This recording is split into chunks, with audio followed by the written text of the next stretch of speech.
নমস্কার, আমি মেঘলা।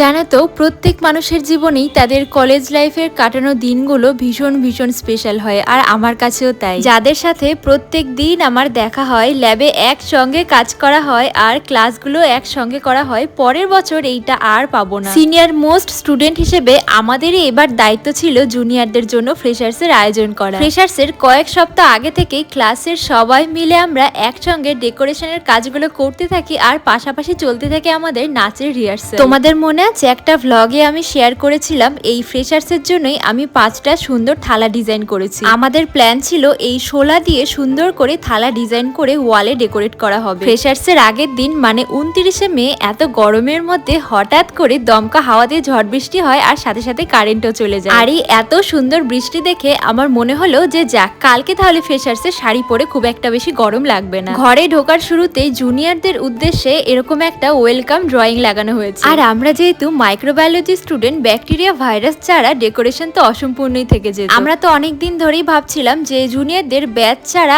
আর কি গিফট দেওয়া যায়, তো এই গাছগুলো দেওয়াটাই বেস্ট অপশন বলে মনে হলো। আর এই যে এত সুন্দর রাউন্ড কালারফুল একটা ডিজাইন দেখতে পাচ্ছ, এটা কিন্তু পুরোটাই খবরের কাগজ দিয়ে করা। নাচ গান কবিতার পাশাপাশি সুকুমার রায়ের লেখা ঝালাপালা ড্রামাটাও হয়েছিল আমাদের ফ্রেশার্সে। নৃত্যনাট্য ড্রামা এই সব কিছুতে ম্যাম আমাদের ভীষণ রকম ভাবে হেল্প করেছে। সব রিহার্সাল কমপ্লিট করে তখন বাজে প্রায় সন্ধ্যে 7টা। বেরোতে গিয়ে দেখি কোলাপসিবল গেটে তালা লাগানো। মানে ভাবো একবার, পুরো কলেজ ফাঁকা, শুধু আমরাই ছিলাম ডিপার্টমেন্ট। এইভাবে ফ্রেশার্সের আগের দিনটা কাটলো। তো চলো, রাধে রাধে।